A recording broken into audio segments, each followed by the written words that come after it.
Physics subject के साथ आपके सामने हैं। बच्चों, आपने लास्ट लेक्चर में वेव्स के बारे में स्टडी किया था। मैं आपको बताता जाऊं कि हमारी ये रेफरेंस बुक ओ लेवल्स के लिए ये बुक है, फेडरल पब्लिकेशन, और इसका यूनिट नंबर 13 हम स्टडी कर रहे थे। 2 लेक्चर्स हो गए थे, आज इसका 3rd लेक्चर। आज के लेक्चर्स के आउटकम्स क्या होने चाहिए? आपको फेस का पता होना चाहिए। फेस के बाद हम डिफरेंट प्रॉपर्टीज़ ऑफ वेव्स और भी पढ़ेंगे। सबसे इम्पोर्टेंट जो कोर सब्जेक्ट है आज के लेक्चर का वो है वेव फ्रंट। आज के लेक्चर के बाद आपको वेव फ्रंट्स ड्रॉ करना आने चाहिए, उनकी शेप्स और सोर्सेस जैसे जैसे चेंज होते हैं शेप ऑफ वेव फ्रंट भी चेंज होती है। आज हम पढ़ेंगे कि एक वेव्स को फुली कैसे डिस्क्राइब किया जा सकता है। तो let's start with our lecture. Well students, today our topic of discussion is general properties of waves. आज हम सीखेंगे कि एक वेव को कैसे डिस्क्राइब किया जा सकता है। हमने वेव्स की टाइप्स पढ़ी थी। आज हम एग्जांपल लेंगे ट्रांसवर्स वेव्स की। लेट्स सपोज ये फिक्स स्पॉट है, इस फिक्स स्पॉट के साथ एक रस्सी अटैच है, रोप। ये रोप यहाँ इस पोजीशन में है। पोजीशन ये स्टेट ऑफ इक्विलिब्रियम है, जब उसके ऊपर कोई नेट फोर्स नहीं लग रही। जब इस रोप को एनर्जी नहीं मिलेगी तो ये अनडिस्टर्ब रोप होगी, उसकी ये पोजीशन होगी। लेकिन जैसे ही हम इसके इस एंड को पकड़ के अप एंड डाउन मूव करेंगे तो रोप के अंदर ट्रांसफर वेव्स प्रोड्यूस होंगी और जो इस फॉर्म में सोर्स से आगे जो है वो जाएगी। हमने ट्रांसवर्स वेव्स के बारे में पढ़ा कि ट्रांसवर्स वेव्स के जो अपर पार्ट होते हैं वो क्रस्ट कहलाते हैं।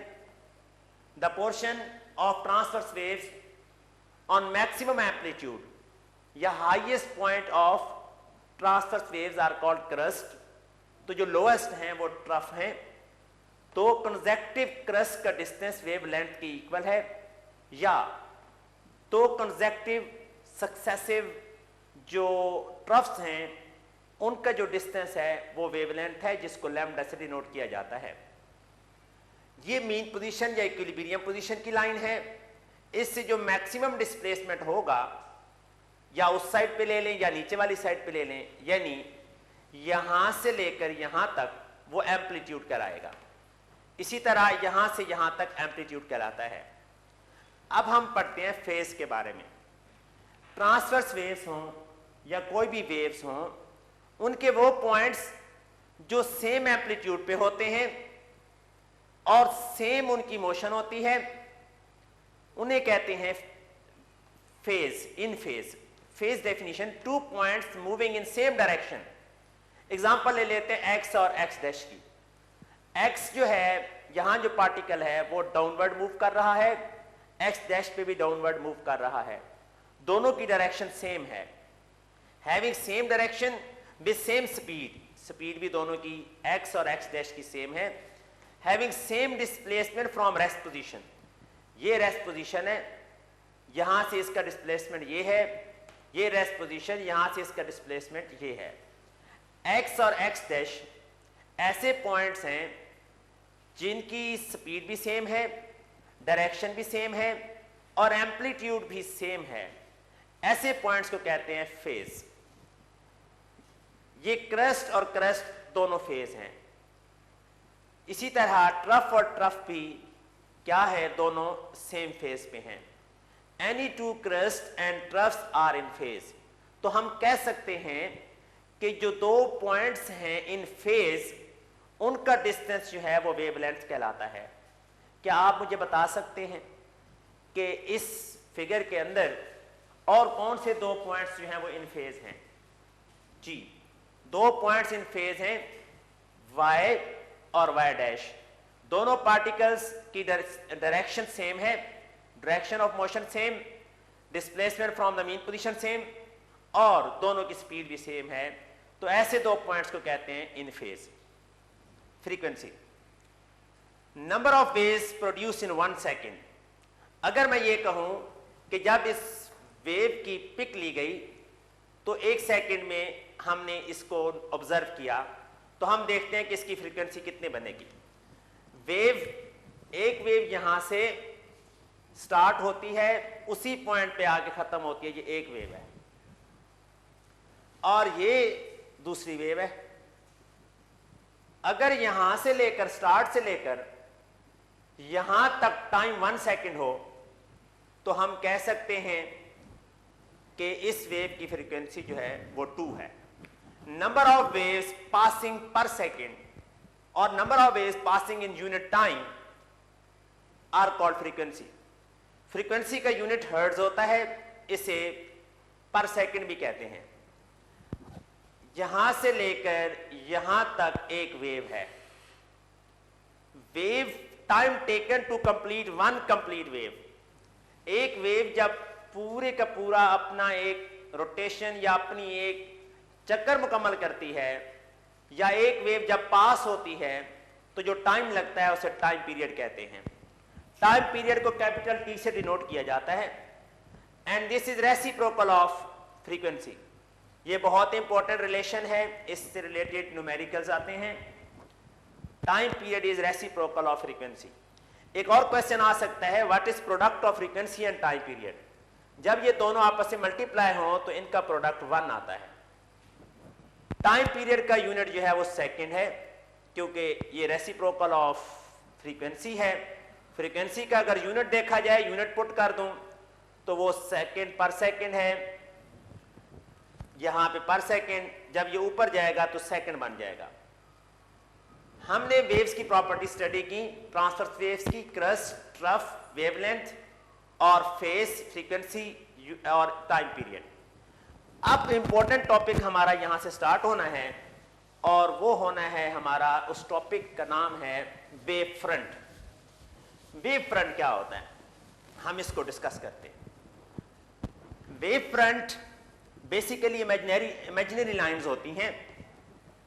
A wave front is an imaginary line on a wave that joins all points which have same phase. हमने कहा था, let's suppose ये एक वेव है, ये वेव्स हैं जो चल रही हैं, ये वेव, इस वेव के ये पॉइंट्स जो हाईएस्ट डिस्प्लेसमेंट पे हैं इनको क्रस्ट कहते हैं, और क्रस्ट जो हैं वो सेम फेस पे होते हैं। इनकी पोजीशन भी सेम होती है, मीन पोजीशन से डिस्प्लेसमेंट भी सेम होता है, यानी एम्पलीट्यूड भी सेम होती है, डायरेक्शन भी सेम होती है। जैसा कि हमने प्रीवियसली देखा है, ये प्रीवियस आप स्लाइड देखें, क्रस्ट सेम पोजीशन पे हैं, ये इन फेज हैं। अगर हम दो पॉइंट जो इन फेज होते हैं, जैसा कि ऊपर क्रस्ट था, ये क्रस्ट की अगर लाइन लगा दी जाए, जोड़ दिया जाए क्रस्ट को, तो इसे वेव फ्रंट कहते हैं। हम वेव फ्रंट डिफरेंट शेप्स की स्टडी करेंगे। जो शेप होती है वेव फ्रंट की, वो सोर्स ऑफ वेव्स या सोर्स ऑफ लाइट पे डिपेंड करती है। अगर हम लाइट के वेव फ्रंट की बात करेंगे तो वो सोर्स ऑफ लाइट पे डिपेंड करेगा। ये देखिए, ये सब के सब क्रस्ट हैं, ये स्ट्रेट लाइंस उनको जोड़ा गया है, ये लाइंस जो हैं वे वेव फ्रंट है। वेव जो है वो वेव फ्रंट के परपेंडिकुलरली मूव करती है। ये direction of propagation of wave है। वेव फ्रंट के साथ इसका जो एंगल होता है वो 90 का होता है। वेव फ्रंट इमेजिनरी लाइंस होती हैं, जो पॉइंट्स इन फेज होते हैं उनको मिलाने से ये ऑब्टेन होती हैं। नेक्स्ट देखिएगा आप, ये प्लेन वेव फ्रंट है, दिखाया गया है। रिपल टैंक यूज होता है वेव्स को स्टडी करने के लिए। रिपल टैंक में जब ये ऑपरेटर्स है इसको पानी के साथ टच करते हैं, वाइब्रेटर ऑन करते हैं, तो ये प्लेट ऐसे ऐसे वाइब्रेट करती है और स्ट्रेट वेव्स प्रोड्यूस होती हैं। लेट्स सपोज ये वेव प्रोड्यूस हुई है, एक वेव ये है और दूसरी वेव ये है। आप देखें कि ये इसका क्रस्ट, ये इसका क्रस्ट, ये इसका क्रस्ट, फिर ये नेक्स्ट क्रस्ट। ये लाइन जो है जो क्रस्ट को क्रस्ट से मिला रही है, इनको कहते हैं वेव फ्रंट। ये जो शेप वेव फ्रंट की बन रही है, इस शेप को कहते हैं प्लेन वेव फ्रंट्स। ये है प्लेन वेव फ्रंट्स। जो वेव है वो इन वेव फ्रंट के परपेंडिकुलर मूव करती है।